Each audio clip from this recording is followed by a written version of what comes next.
সুপ্রভাত বন্ধুরা, আশা করছি সবাই ভালো আছো, সুস্থ আছো। আরও একটা নতুন দিনে আরও একটা নতুন ব্লগে সবাইকে অনেক অনেক ভালোবাসা, অনেক অনেক আন্তরিক শুভেচ্ছা জানিয়ে আজকের এই ছাদ বাগানের নানা রকমের ফুল, নানা রঙের ফুল দিয়ে আজকের ব্লগটা শুরু করলাম।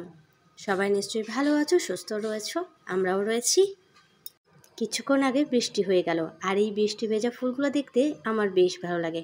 তোমাদেরও কেমন লাগে অবশ্যই কমেন্ট করে জানিও। চলো, সকালবেলায় এসে ছাদের মধ্যে টাইম পাস করতে হবে না, এবারে নিচে যেতে হবে। নিচে গিয়ে সমস্ত কাজগুলো কমপ্লিট করতে হবে।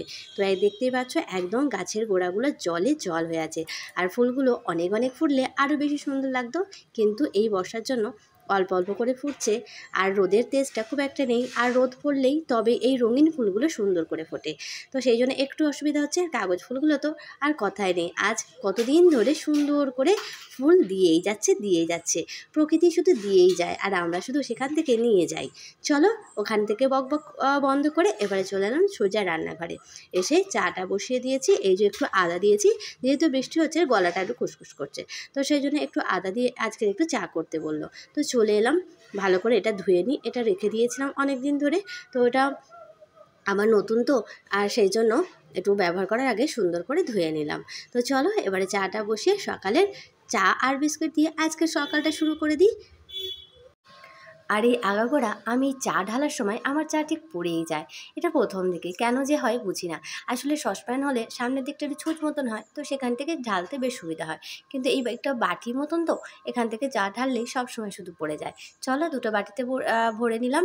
আমার মেয়েও রয়েছে, মেয়ে তো চা খায় না, তো ওকে সকালবেলায় কমপ্লান বিস্কুট দিয়েছিলাম, তো সেই জন্য ও তো খাবে না। আর যদি ইচ্ছা হয় তো একটুখানি এখান থেকে খাবে। একটু চলো দেবো, চলো।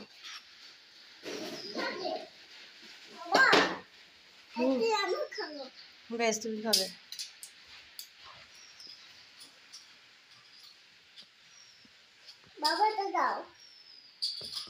চলো। ছোট্ট একটা চায়ের ব্রেক নিয়ে তারপরে বাবু তার নিজের কাজেই লেগে পড়লো। এই যে ফ্রিজের পেছনে কম্প্রেসারটা লাগাচ্ছে নতুন করে, আর আমাকে দেখো ধরিয়ে দিয়েছে ওই যে সেলাইনের বোতলের মতো। দেখো আমি উল্টো দিকে ধরে বসে আছে, আর কি ঠান্ডা, যেমন ফ্রিজের ভিতরটা ঠান্ডা বরফ হয়ে যায়, আর এই যে হচ্ছে আসল গ্যাস, এখান থেকেই গ্যাসটা ওই কম্প্রেসারের মধ্যেই নিয়ে যায়। তো সেইটা ধরিয়ে দিয়েছে, এত ঠান্ডা, আর আমি তো ভয়ে ভয়ে ধরে আছি। ও কিন্তু কাজ করছে, ওর কিন্তু ভয় লাগে না, কিন্তু আমরা দূর থেকে দেখে বেশ ভয় পাই। আর এদিকে দেখো দেখতে দেখতে আবার বৃষ্টি শুরু হয়েছে, টিপ টিপ টিপ টিপ বৃষ্টি হচ্ছে। যাই হোক, ওয়েদারটা বেশ ভালো থাকবে, সারাদিন একটু গরম প্যাচপ্যাচেটা একটু কম থাকবে, তো সেই জন্য মনে একটা শান্তি রয়েছে যে গরম ভাবটা থাকলে কাজ করতেও ভালো লাগে না। তো চলো এবারে একটু ছাদের দিকে যাই, না হলে আবার ভালো লাগবে না। ছাদের দিকে বৃষ্টিটা একটু উপভোগ করে আসি।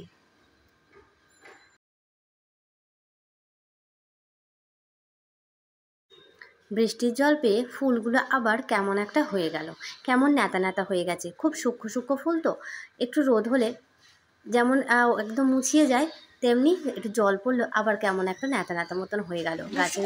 ও ঠিক চলে আসবে, ও ঠিক চলে আসবে, ঠিক চলে আসবে, ওরকম করতে নেই। গায়ে জল পড়ছে, চলে এসো। আবার ফোনের স্ক্রিনে জল ভর্তি হয়ে গেছে। চলো চলো, ছাতাটা নিয়ে এলে হতো, কি ছাতাটা দিয়ে আসা হয়নি। যাওয়া যাবে না, ওরকম করে না মা। না, ছাতা দিতে হবে না, আমি জাস্ট একটুখানি দেখবো, দেখে চলে যাবো। দাঁড়া, মাথায় ঢাকা দিই।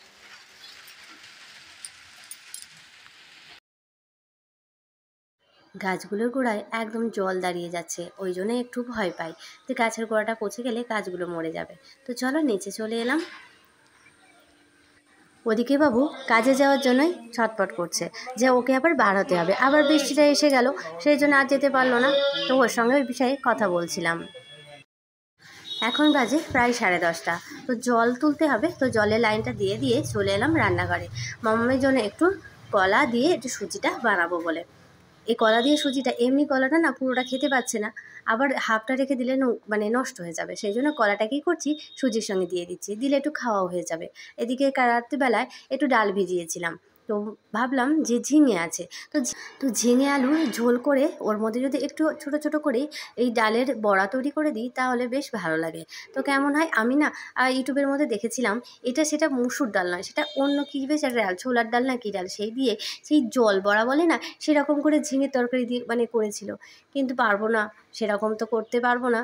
তো তো দেখে দেখেই কি যতটা মানে শেখা যায় সব জিনিস, কিন্তু যদি খারাপ হয়ে যায় তো সেই কারণে আর করি না, ওই যেমন পারি তেমনই করি। চলো, জালটা ভালো করে ধুয়ে নিয়েছি, নিয়ে ঢাকা দিয়ে রাখি। তো এটাকে বাটতে হবে। তো মিক্সার মেশিনটা নিচে আছে, সেটা একটু নিয়ে আসি, নিয়ে এসে একদম সুন্দর করে বেটে নেব। একদম বেটে নেবো বলতে মিহি করে একদম বাটিনি, আবার ডাল না একদম মিহি করে বাটলে কেমন আবার বড়া হলে ভালো লাগে না, একটু যদি দানা দানা থাকে তো বেশ ভালো লাগে। তো সেরকম করে একটু দানা দানা রেখে তো সুন্দর করে নিয়েছি। এর মধ্যে আর অন্য কিছু দেবো না। কাঁচা লঙ্কা দিলে, পেঁয়াজ দিলে ভালো লাগে, কিন্তু দেবো না।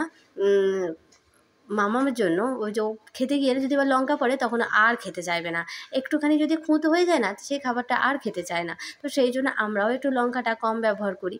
তো তরকারি তো একটা কি দুটো মানে লঙ্কাটা দিই, সেরকম কোনো ঝাল হয় না, সেই জন্য বাবুর মুখেও একটুখানি কেমন লাগে। তো কি করব, মেয়ের জন্য তো একটু করতেই হবে। চলো ঝিঙেগুলো বার করে নিই। ফ্রিজের মধ্যে সেই অনেক দিন আগেই ঝিঙেগুলো নিয়ে এসেছিলো, তো সেটা রান্না করব করে আর করা হয়নি। পেঁয়াজও রয়েছে, লঙ্কাও রয়েছে, সবই রয়েছে, আর ডিমও রয়েছে, দেখো এক পেটি নিয়ে এসেছিলো, এখনও রয়েছে। তো চলো ঝটপট করে ঝিঙেগুলো সুন্দর করে কেটে নিই, কেটে নিয়ে তাড়াতাড়ি রান্নাবান্না সেরে নিই। রান্নাবান্না সেরে নিয়ে নিজেদের জন্য যদি একটু সময় বার করা যায় তো বেশ ভালোই হয়। এদিকে দেখেছো খেলা, দেখেছো এই রকম প্রত্যেক দিন আমাকে ঘর পরিষ্কার করতে হয়। সকালবেলা একবার পরিষ্কার করি, আবার পরে আরেকবার স্নান করার আগে করতে হয়। তো এদিকে ডালের বড়াটা বসিয়ে দিয়েছি, ছোটো ছোটো করে করতে গেলাম, কিন্তু দেখলাম না সেই ধ্যাবড়া ধ্যাবড়া বড়ই হয়ে গেল। যাই হোক, নেই মামার চেয়ে কারা মামা অনেক ভালো, তো যেমন পারি তেমন। আর বাবুও কোনো দিন এ বিষয়ে আমাকে কোনো দিন কথা শোনায়নি যে ভালো হয় না। যেমনই হোক, ভালো হলেই ভালো, আবার খারাপ হলে যে বলে না যে এটা খারাপ হয়েছে, তো চুপচাপ খেয়ে নেয়। হয়তো একটু নুন কম হয়, একটু নুনটা দিয়ে দাও, কিন্তু নুনটা আমি কোনো দিন বেশি হয় না, আমি সবসময় নুন কম দিয়েই রান্না করি, যাতে অল্প নুন দিয়েও আবার খাওয়া যায়, কিন্তু বেশি নুন হয়ে গেলে আর খাওয়া যাবে না। চলো, আজকে বড়া নিয়ে মামা বসে পড়েছে।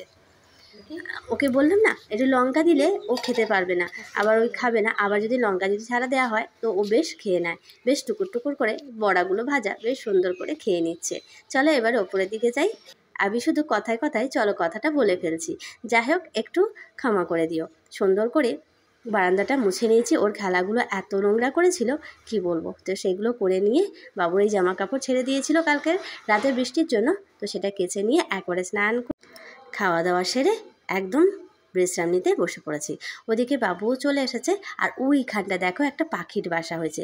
এই যে দেখতে পাচ্ছ দাগগুলো দিয়ালে, এখানে সেই এসিটা ছিল, এসিটা খুলে নেওয়া হয়েছে, তো সেই কারণে ওখানে কেমন দাগ হয়ে গেছে, আর ওইখান থেকে পাইপটা বার করা হয়েছিল, তো সেই জন্য ওখানটা ওরম ফাঁক রয়ে গেছে, আর পাখি সুন্দর করে বাসা করেছে, আর কিচিরমিচি করে ডাকছে, যত সম্ভব ওখানে বাচ্চা ডিম পেড়েছে। যাই হোক, বাবুর কাজ করছে আর মামা দেখেছো দুষ্টু করছে। আজকের ব্লগটা এইভাবেই শেষ করলাম। কেমন লাগলো অবশ্যই কমেন্ট করে জানিও।